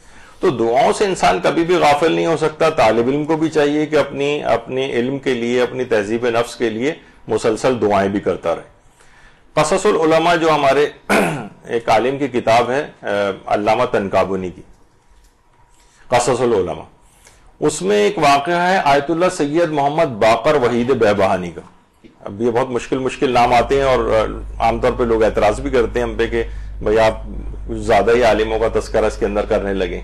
تو دیکھیے عام طور پر ائمہ معصومین کے سب یہ غلاموں کا تذکرہ ہو رہا ہے، اور اتنے بڑے بڑے مقامات کو ان لوگوں نے حاصل کیا ہے، ان کی باتیں لوگوں کو پتہ نہیں چلتی ہیں۔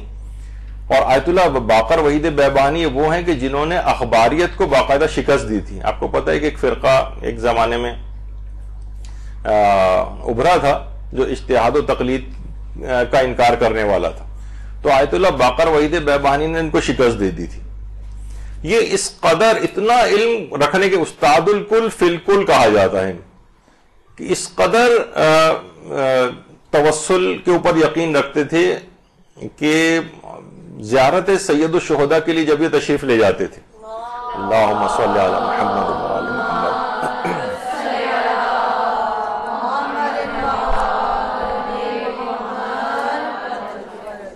تو جب بھی زیارت کے لیے تشریف لے جاتے تھے تو حرم میں داخلے سے پہلے اپنا چہرہ اور داڑھی کو اس جگہ پر مس کرتے تھے جہاں زائرین اپنے جوتے اتارتے، وہاں پر مس کرتے تھے، اور چوکھٹوں کے بوسے لیتے تھے، دروازوں کے بوسے لیتے ہوئے داخل حرم ہوتے تھے. اس قدر توسل، اس قدر ائمہ سے محبت. اور حتیٰ کہ صرف اسی کی بات نہیں کہ ائمہ سے توسل، بلکہ جو ائمہ کے تبرکات اور آثار ہیں ان سے بھی توسل اور برکت کو حاصل کرتے تھے. محدث قمی شیخ عباس قمی جو صاحب مفاتیح الجنان ہیں، یہ نعمت اللہ جزائری کے متعلق، جو ہمارے کتنے بڑے عالم گزرے ہیں، صاحب انوار النعمانیہ جنہیں کہا جاتا ہے، نعمت اللہ جزائری، ان کے پاس، یہ ان کی قبر مبارک، ان کے پاس یہ بتا دوں کہ جو قبر ہے ان کی، یہ لورستان ایران کے اندر جو ایک صوبہ ہے ان کا، وہاں پر ہے. مطالعے کے لیے نعمت اللہ جزائری کے پاس چراغ کے تیل کے پیسے نہیں ہوتے تھے، تو چاند کی روشنی کے اندر پڑھا کرتے تھے، جس کی وجہ سے آنکھیں بہت کمزور ہو گئی تھی. چاند کی جیسے جیسے چاند جا رہا ہے ویسے ویسے مدھم پڑتی جا رہی ہوتی تھی روشنی، اسی کے اندر، چاند کی روشنی کے اندر جو ہے وہ پڑھا کرتے تھے. تو اپنی آنکھوں کی روشنی کے لیے قبر سید الشہداء کی مٹی کو اپنی آنکھوں کے اوپر لگایا کرتے تھے، اور اس سے اپنی آنکھوں میں کی روشنی میں اضافہ کرتے تھے. اللہم صلی علی محمد.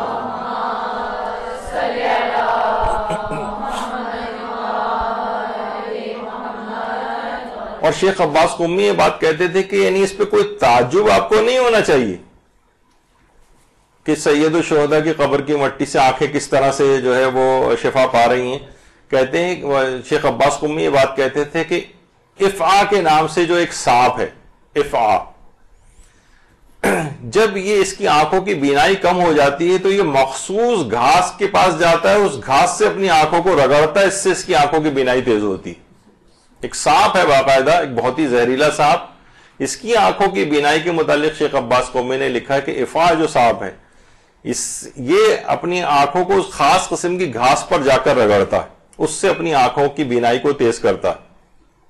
تو فرماتے ہیں کہ پھر یہ کیسے تعجب کیا جا سکتا ہے کہ قبر یعنی ایک گھاس کے اندر تو یہ صلاحیت شفا ہو سکتی ہے کہ کسی کی آنکھوں کو بینائی مل رہی ہے کسی جانور کے، تو یہ کیسے ممکن ہے کہ قبر سید الشہداء کے متعلق انسان شک کرے کہ اس سے یہ شفا یابی حاصل نہیں ہو سکتی.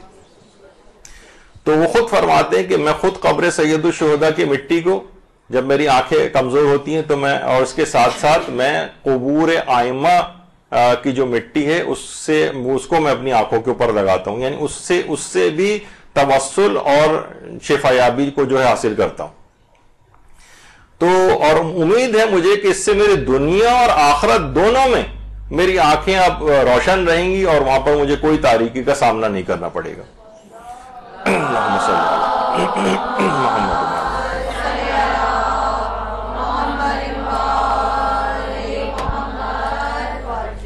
اور شیخ عباس قمی کے بیٹے محدث قمی، محدث زادہ قمی، شیخ عباس قمی کے جو آخری فرزند اور چشم و چراغ ہیں، ان کا بھی ابھی کچھ چند سال پہلے انتقال ہوا.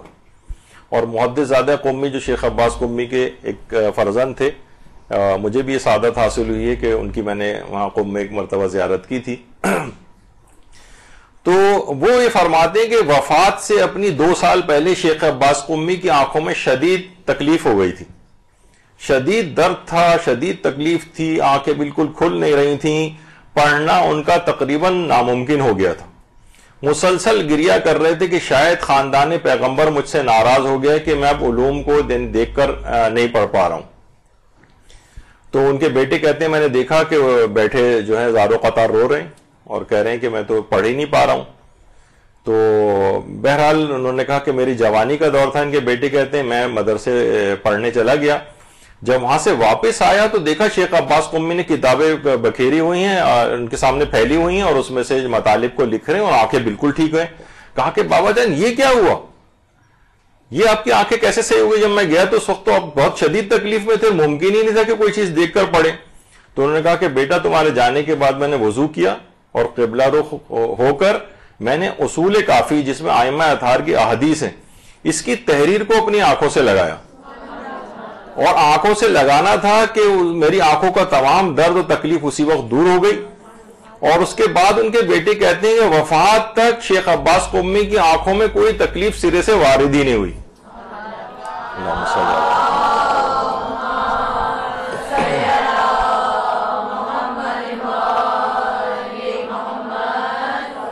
اچھا, بعد میں لوگوں نے اس کی تحقیق کی کہ انہوں نے اصول کافی جو کتاب تھی وہ ایک خطی نسخہ تھا, فقی ملا عبداللہ تونی کی ہاتھ کا لکھا ہوا خطی نسخہ اصول کافی کا, وہ انہوں نے اپنی آنکھوں سے لگایا تھا اور اس سے ان کی آنکھوں کی تکلیف اسی وقت رفع ہو گئی تھی, اسی وقت. تو یہ جو تحریریں ہیں ائمہ اطہار کی, تو ائمہ نہ صرف ائمہ سے توسل بلکہ ان کی احادیث تک سے توسل اختیار کرتے ہیں علماء. اور کہا جاتا ہے کہ جس وقت ان کا مشہد میں قیام تھا شیخ عباس قمی کا, تو ان کا 3 سال کا ایک بیٹا تھا جو کہ بیمار ہو گیا تھا. اچھا, شیخ عباس قمی کے بہت زیادہ وہاں پر ایران میں باقاعدہ ان کے خطی نسخوں کی نمائش وغیرہ بھی ہوتی ہے, ایک ظاہر ہے کہ علمی جگہ ہے, وہاں پر وہ لوگ اس قسم کا کام بھی کرتے ہیں. تو بہرحال 3 سال کا ان کا بیٹا بیمار پڑ گیا. اچھا, دوا کچھ ایسی طبیب نے لکھی تھی کہ جس کے اندر اس دوا کڑوی تھی, اس کے اندر کچھ شکر اور چینی وغیرہ ملانی تھی. ان کی اہلیہ نے کہا کہ میں چمچہ لے کر آتی ہوں, تو شیخ عباس قمی نے انہیں روک دیا.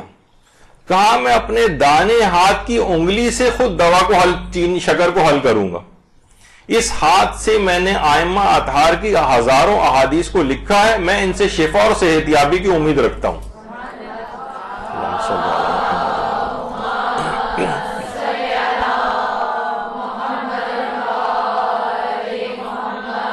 اور اس کے بعد اپنی انگلی سے ہی چینی کو اس دوا کے اندر ملایا اور بچے کو وہ دوا پلائی اور وہ بچہ صحت یاب ہو گیا.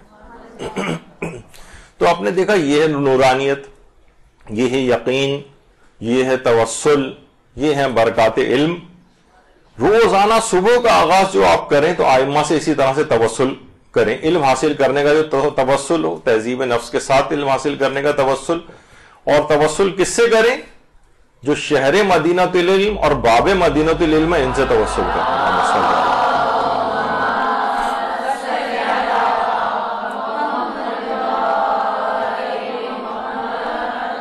اور کن سے توسل کریں؟ جو باقر العلوم ہیں اور جن سے مذہب جعفری پھیلا, امام جعفر صادق, علم کی کتنی آبیاری ہوئی.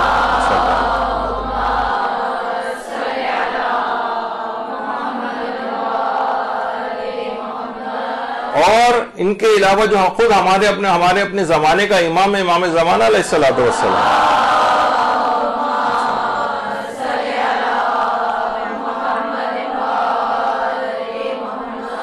تو یہ نورانیت, یہ برکت ان سے حاصل ہوگی. یعنی علم کے خزانے, اگر علم ان کی بارگاہ سے ہمیں حاصل ہو تو اس کے ساتھ لازم ہے کہ تہذیب نفس حاصل ہوگی. یعنی یہ ممکن ہی نہیں کہ ان کی بارگاہ سے ایسا علم حاصل ہو جس سے ہمارا نفس کے اندر کوئی اصلاح نہ ہو. یعنی ائمہ سے اگر توسل کیا جائے, ان شخصیات سے توسل کیا جائے, تو ان کی بارگاہ سے جو چیز عطا ہوگی, وہ جو علم عطا ہوگا, وہ تہذیب نفس کے ساتھ ہی حاصل ہوگا انشاءاللہ. تو یہ ایک بہت اہم چیز ہے کہ ائمہ سے توسل, ان کی احادیث سے توسل, اس کے بغیر علم اور تہذیب نفس حاصل نہیں ہو سکتی. اس کے بعد ایک اگلی چیز کہ جس سے آپ تہذیب نفس کو حاصل کر سکتی ہیں, وہ یہ کہ ایک مرتبہ نیک اعمال اور مستحبات سے بھی توسل کو آپ اس سے بھی توسل کریں, اپنے نیک اعمال سے. یعنی مستحبات کے اوپر آپ کثرت کے ساتھ عمل کرنا شروع کر دیں. بہت بہرحال خواتین کے اندر یہ بات ہے کہ وہ زیادہ ثواب کس میں ہوتا ہے حاصل کرنا, اس میں ان کی ایک نیت ہوتی ہے. مردوں کی نسبت زیادہ مستحبات کی طرف مائل ہوتی ہیں عام طور پر خواتین. جیسے کہ ابھی ان کا ذکر ہو رہا تھا، ملا حسین قلی حمدانی جو علی آقا قاضی کے بھی استادوں میں سے تھے، ان کے متعلق کہا جاتا ہے کہ وہ دائم المراقبہ تھے. خود ان کی اپنی قبر مبارک حرم کے اندر موجود ہے. تو بہرحال ملا حسین قلی حمدانی ان کے متعلق کہا جاتا ہے کہ دائم المراقبہ تھے، اور حتیٰ کہ جس وقت وہ درس دے رہے ہوتے تھے درس دیتے دیتے خاموش ہو جاتے تھے اور اپنے آپ کو تصور میں لے کے آتے تھے کہ میں محضر خدا کے اندر حاضر ہوں. تو نیک اعمال سے کس طرح سے توسل، جیسے ان کے متعلق ملتا ہے کہ طولانی سجدوں کے اندر بہت مشہور تھے. ان کی بہت شہرت عبادت کی اور طویل طویل سجدے. یہی وجہ ہے کہ وہ اپنے شاگردوں کو بھی بہت نصیحت کرتے تھے اور کہتے تھے کہ حصول علم میں یا پروردگار کی طرف بلند ہونے میں کچھ رکاوٹیں، وہ اور 4 قسم کی رکاوٹوں کو کہتے تھے کہ یہ ان پہ تمہیں ان کا رخ موڑ دینا چاہیے. وہ فرماتے تھے پہلی رکاوٹ ہے زیادہ بولنا، زیادہ سونا، زیادہ کھانا اور لوگوں سے زیادہ ملنا. یہ 4 چیزیں ایسی ہیں کہ جو کہ اللہ کی طرف پہنچنے سے روک دیتی ہیں اور علم کے حصول کے اندر بھی رکاوٹ ڈالتی. تو وہ کہتے تھے کہ مثلا کسی کو زبان چلانے کا اپنی بہت شوق ہے بولنے کا، تو اس کو ذکر میں استعمال کرے، اذکار میں استعمال کرے، ذکر الہی زبان کے اوپر جاری کرے، امر بالمعروف و نہی عن المنکر کرے. اس سے ٹھیک ہے، ابھی بھی تو تم بول ہی رہے ہو نا. اب یعنی کسی کو بولنے کا زیادہ شوق ہے تو اپنی زبان کو آپ دوسری سمت کے اندر لے جائیں اس کو. کسی کو مثلا سونے کا شوق ہے، ابھی ہم اس کے اوپر بھی تھوڑی سی شاید اگر آج موقع ملا تو آج گفتگو، لیکن بہرحال اپنے سونے کو کم کر کے عبادت اور اطاعت کی طرف لے کر آئیں. لوگوں سے میل جول کا کسی کو اگر بہت زیادہ شوق ہے تو تبلیغات کے سلسلے میں میل جول اپنا رکھیں، یعنی رشتہ داروں سے ملنے میں ذرا اعتدال سے کام لیں، کیونکہ آپ کو پتہ ہے کہ بہت زیادہ ملنے میں وہی غیبتیں ہوں گی، وہی جھوٹ ہوگی، وہی لڑائیاں آپس میں ہونے لگتی ہیں. تو ایک خاص وہ بھی رکھنا چاہیے، بیچ میں ایک فاصلہ ہونا چاہیے. بہرحال بہت زیادہ اتنا کثرت سے ملنا یہ آپ کی روحانیت کو نقصان پہنچائے گا. تو اسی طریقے سے کھانے کے لیے بہت زیادہ اپنے منہ کو انسان استعمال کر رہا ہے تو اسی منہ کو پھر تبلیغات دین کے سلسلے میں استعمال کرے. تو ملا جو حسین قلی حمدانی تھے یہ ایک چیز اور بہت کہتے تھے، بڑی اس کی تاکید کرتے تھے. اس میں اگرچہ نسبتاً شروع میں ذرا مشکل لگتا ہے یہ والا عمل، وہ کہتے تھے رات کے وقت سجدے میں جا کر 400 مرتبہ اگر کوئی شخص ذکر یونسیہ لا الہ الا انت سبحانک انی کنت من الظالمین، یہ اگر کوئی شخص 400 مرتبہ 400 دفعہ ایک ساتھ نہ پڑھ سکے تو 20 دفعہ سے شروع کرے، 50 تک لے جائے، پھر تھوڑا سا اور بڑھا دے. تو فرماتے تھے کہ بہرحال اگر یہ کوئی شخص 400 کے عدد تک پہنچ جائے، اور ایسی خواتین سے میں واقف ہوں جو ایک ہی سجدے کے اندر 400 مرتبہ ذکر کو پڑھتی ہیں اور اس تک اپنے آپ کو لے جا چکی، تو وہ یہ فرماتے تھے کہ پھر انسان فطرت سے آزاد ہو جاتا ہے. یعنی اتنا بڑا اس کو مقام مل جائے گا، ایسی تہذیب نفس سے حاصل ہوگی کہ وہ گناہ وغیرہ سب ایک طرف ہو جائیں گے. یہ اتنا بڑا مقام جو ہے وہ دے جاتا ہے. تو تھوڑے سے ابتدا کریں، یقین کیجئے کہ جب شروع میں کریں گے تو ظاہر ہے کہ 10-20 کے بعد ہی آپ کے سر میں درد ہونے لگے گا. اور تو وہ اصل میں اس وجہ سے کہ وہ سجدوں کی ہمیں عادت نہیں، سیکنڈز کے سجدوں کی عادت ہے نمازوں کے اندر. جس طریقے سے وہ کہا جاتا ہے نا کوا اس طرح ٹھونگے مارتا ہے، بس اس طرح سے نماز وغیرہ عام طور پر پڑھی جاتی ہے. تو کثرت کے ساتھ اگر یہ والا ذکر پڑھا جائے، خاص طور 400 دفعہ تک لے جائے، تو انسان بہت بڑے مقام کو حاصل کر سکتا ہے. اور یہ خود یہ بھی ایک ضروری چیز ہے جس میں ان کے متعلق ہی بات ملتی ہے ملا حسین قلی حمدانی کی، کہ ان کے والد خاص طور پر ان کے لیے دعا کرتے تھے، ان کے والد، کہ میرا بیٹا عالم دین بنے. جبکہ ان کے والد پہلے گلہ بانی وغیرہ کیا کرتے تھے، جانور وغیرہ چراتے تھے، پھر اس کے بعد کفاش ہو گئے تھے، یہ موچی اور جوتے بنانے وغیرہ کا کام کرتے تھے، لیکن اپنی اولاد کے لیے عالم دین بننے کی دعا کرتے تھے. تو ملا حسین قلی حمدانی جیسا عالم جو ہے وہ بنا. اور علماء جو یہ خاص طور پر ان مستحبات، یعنی ایسا نہ ہو کہ علم حاصل آپ کرنے جائیں تو ان چیزوں سے آپ بالکل لا تعلق ہوتی چلی جائیں کہ ٹھیک ہے ہم علم حاصل تو کر رہے ہیں لیکن ان کی کیا ضرورت ہے کہ ہم یہ والی چیزیں ان مستحبات کے اندر پڑھیں. ابھی جیسے کہ آپ نے سنا آیت اللہ سید عبدالعالی سبزواری کا، بہرحال ایک تو یہ کہ عید غدیر کے دن پیدا ہوئے تھے، جس طریقے سے آیت اللہ سیستانی جو ہیں ان کو یہ سعادت بہرحال ملی تھی کہ عید زہرا کے دن آیت اللہ سیستانی پیدا ہوئے ہیں، یہ عید غدیر کے دن پیدا ہوئے تھے۔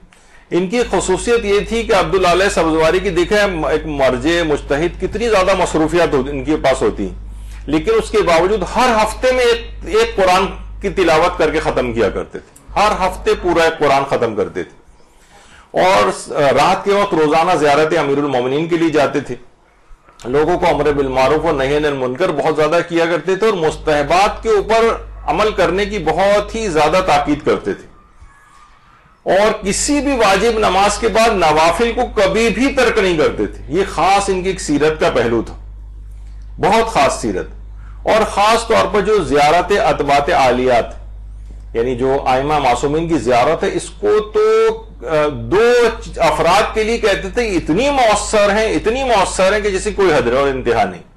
ایک تو کہتے تھے مرحومین کے لیے، یعنی باقاعدہ جب انسان جائے تو اپنے مرحومین کی نیابت کے اندر زیارت کرے، لوگوں کو نائب بنا کے اپنے مرحومین کی زیارت، ائمہ معصومین کی زیارت کے لیے بھیجے، اپنے مرحومین کی طرف سے نائب بنا کر، اپنی طرف سے نائب بنا کر، اور فرماتے تھے یہ جو زیارت ہے ایک تو خود مرحومین کے لیے بہت فائدہ مند ہے، اور ذوی الحقوق جو ہیں، مثلا ہم نے کسی کا حق مارا ہے، اب اس کو کیسے راضی کریں؟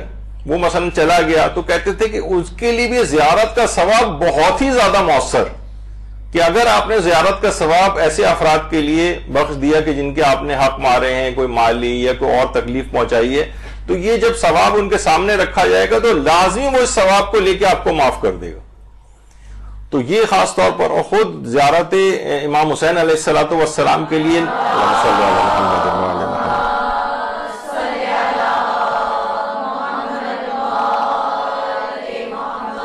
اس کے لیے نائب بنا کر بھیجتے تھے اور خود بھی جایا کرتے تھے۔ اسی طریقے سے مرحومین کے لیے بعض اوقات زیارت عاشورہ جو ہے وہ اس کو پڑھنے کے لیے نائب بناتے تھے، نماز جعفر طیار کے لیے، کیونکہ بعض اوقات انسان کے پاس مثلا اتنا وقت نہیں ہے کہ روزانہ تو وہ اپنے مرحومین کے لیے جو ہے وہ نائب بھی بنا سکتا ہے نماز جعفر طیار کے لیے۔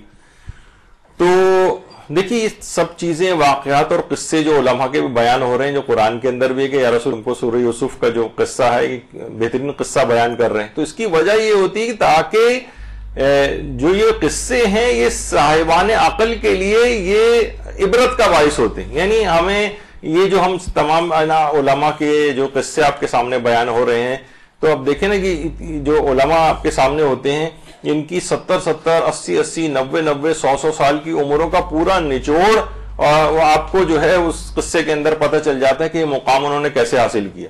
آیت اللہ ناصر مکارم شیرازی بیٹھے ہوئے ہیں الٹے ہاتھ پہ، اس کے بعد وحید خراسانی ہے، آیت اللہ صافی گل پائگانی ہے، آیت اللہ نوری حمدانی ہے، اور آیت اللہ علوی گرگانی، اور سب آگے پوری، یعنی یہ علماء ان کی جب سیرت کی کوئی بات بیان ہوتی ہے تو انہوں نے پوری زندگی جس چیز کے اوپر جو محنتیں کر کے پورا نچوڑ 80 90 سال کا وہ ان کے اس قصے کے اندر پتہ چل جاتا ہے کہ انہوں نے اتنے بڑے مقام کو کیسے حاصل کیا، اور ہم اس محنت سے بچ جاتے ہیں، اور وہ براہ راست ان کا وہ نچوڑ والی چیز کو اپنا کر ہم خود بھی بہت بڑے مقام کو حاصل کر سکتے ہیں۔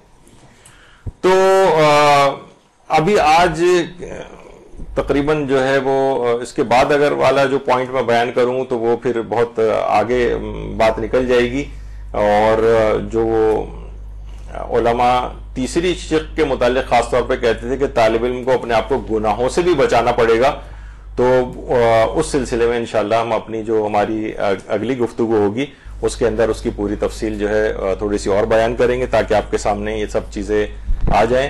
اور تہذیب نفس کے ساتھ، کیونکہ سب تہذیب نفس جب تک گناہوں میں انسان پڑا رہے گا تہذیب نفس کیسے حاصل ہو سکے گی، تو اس سلسلے میں بھی کچھ نکات آپ کو جو بیان کرنا ہے۔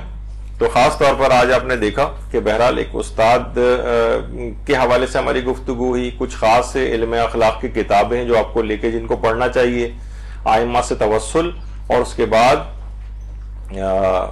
یہ تمام جو واقعات علماء ہیں ان کو بھی اگر آپ اس لحاظ سے پڑھیں تو ان سے بھی بہت کچھ ان کی زندگیوں سے ہمیں حاصل ہوتا ہے، اور کچھ چیزیں مطالب اور جو کہ آج بیان ہو جانے چاہیے تھے لیکن اتنا وقت نہیں رہا، دوسرا لیکچر بھی اب شروع ہونے والا ہے، تو انشاءاللہ اگلی نشست کے اندر کوشش کریں گے کہ اس موضوع کو مکمل کریں، لیکن اس کو بالکل اس طرح سے ایک سادہ طریقے سے علم حاصل کرنے کو نہ لیں، بس آئیں گے کتابیں پڑھیں گے، کچھ چیزیں حاصل ہو جائیں گی، کچھ دلائل حاصل ہو جائیں گے، کچھ اصطلاحات کا پتہ چل جائے گا، اچھی کچھ مجلسیں پڑھنے لگیں گے، ذرا شہرت ہونے لگے گی، لیکن یہ کیا ہے کہ انسان کے آخرت بخیر ہو جائے، آخرت میں منہ دکھانے کے قابل ہو جائے، آئمہ کی بارگاہ میں سرخرو ہو جائے، یہ تہذیب نفس کے ساتھ جو علم حاصل ہوگا اس کے ذریعے ممکن ہو سکے گا۔ اسی کے یہ طریقے بیان ہو رہے ہیں جو انشاءاللہ اگلی جو ہماری گفتگو ہوگی اس میں کچھ مزید باتیں اور مطالب بیان ہوں گے۔ جب تک کے لیے اجازت دیجیے، والسلام علیکم ورحمۃ اللہ وبرکاتہ۔